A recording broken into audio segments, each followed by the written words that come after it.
नमस्कार दोस्तों, स्वागत है आपका फ्री संस्कृत एजुकेशन चैनल पर।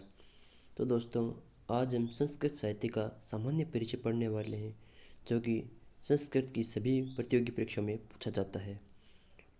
साहित्य शब्द। तो दोस्तों, साहित्य शब्द में सहित अव्यय तथा शें प्रत्यय है। शें प्रत्यय में ये शेष रहता है। अब ये की इत संज्ञा होने पर अचो अनिति सूत्र से जो आदिवृत्ति हो जाती है, और शें प्रत्यय से सूत्र से जो शें प्रत्यय में प्रारंभिक श है उसका लोप हो जाता है। सहित शब्द के जो तय है उसमें स्थित ए की टी संज्ञा होकर लोप हो जाता है। सें प्रत्यय से निर्मित शब्द सदैव नपुंसकलिंग में प्रयुक्त होता है। तो दोस्तों, अब इसको समझते हैं। जिस सहित शब्द है और शें प्रत्यय लग गया, तो दोस्तों इसमें तय में स्थित ए की तो टी संज्ञा हो जाती है। शें के दोस्तों जो है शें प्रत्यय से इत संज्ञा हो जाती है। और ये है उसकी अचो अनिति सूत्र से, यहाँ पर अचो अनिति सूत्र है, इससे दोस्तों इसकी इत संज्ञा हो जाती है।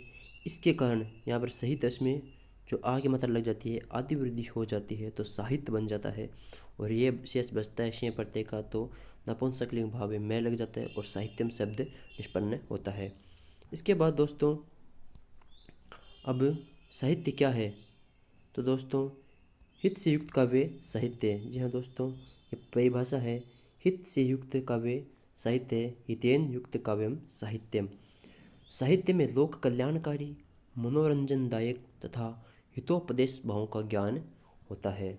अब संस्कृत साहित्य में जो साहित्य है उसको दो भागों में विभक्त किया गया है, वैदिक साहित्य और लौकिक साहित्य। वैदिक साहित्य, तो वैदिक साहित्य में श्रुति यानी जो वैदिक मंत्र हैं वो, उसके बाद ब्राह्मण, आरण्यक, उपनिषद, वेदांग, स्मृति और संवाद सूक्तों का वर्णन किया जाता है। उसके बाद लौकिक साहित्य में वर्तमान में जो प्रायोगिक साहित्य है वह आता है। ये भी दो भागों में बांटा जाता है, इसमें सामान्य साहित्य और शास्त्रीय साहित्य। इसके बाद सबसे पहले हम शास्त्रीय साहित्य पढ़ लेते हैं, थोड़ा सा इसका विवेचन कर लेते हैं। इसे शास्त्रीय साहित्य, जहाँ पर साहित्य व काव्य की स्रोत, कहाँ से वे काव्य आए हैं वो, उसका लक्षण, परिभाषा, उसका भाव, नियम आदि का वर्णन होता है, वो शास्त्रीय साहित्य कहलाता है। इस शास्त्रीय साहित्य में दोस्तों नाट्यशास्त्रम, काव्यालंकार, काव्य प्रकाश, साहित्य दर्पण, वक्रोक्ति जीवितम, ध्वन्यालोक, रसगंगाधर इत्यादि शास्त्रीय ग्रंथ आते हैं।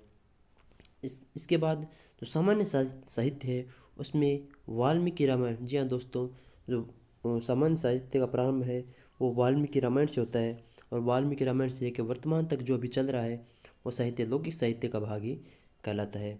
अब लौकिक साहित्य को दोस्तों दो भागों में बांटा गया है, दृश्य काव्य और श्रव्य काव्य। दृश्य काव्य में रूपक और उपरूपक दो भागों में बांटा गया है। रूपक 10 प्रकार के होते हैं, उपरूपक 18 प्रकार के होते हैं। रूपक 10 प्रकार के होते हैं, उनमें नाटक, प्रकरण, समवकार, प्रहसन, डिम, इहामृग, विथि, भाण, व्यायोग तथा अंक, ये 10 प्रकार आते हैं। उपरूपक में 18 प्रकारों में मुख्यतः त्रोटक तथा नाटिका ये प्रमुखतः हमारे जो सिलेबस उसमें पढ़े जाते हैं। इसके बाद श्रव्य काव्य, इसमें गद्य, पद्य, चंपू 3 भागों में विभक्त किया गया है। और गद्य में दोस्तों ये तो कथा और एक आख्यायिका आती है। कथा तो काल्पनिक होती है जो कवि कल्पना द्वारा लिखी जाती है। आख्यायिका कोई ऐतिहासिक ग्रंथ से लिया जाता है और उसको अब अपनी भाषा में लिखा जाता है। उस बाद आता है पद्य। पद्य में महाकाव्य और खंडकाव्य दो भाग आते हैं। उसके बाद चंपू। चंपू दोस्तों गद्य और पद्य का मिश्रण होता है। तो दोस्तों इस प्रकार ये सामान्य साहित्य हमने पढ़ा है। इसके बाद हम नायक और महाकाव्य लक्षण, इसका जो भी साहित्य में आता है वो सभी पढ़ेंगे। दोस्तों आप चैनल को सब्सक्राइब कर दीजिए और हर वीडियो आप देखते रहिए। दोस्तों मिलते हैं अगले वीडियो में, तब तक के लिए जय हिंद।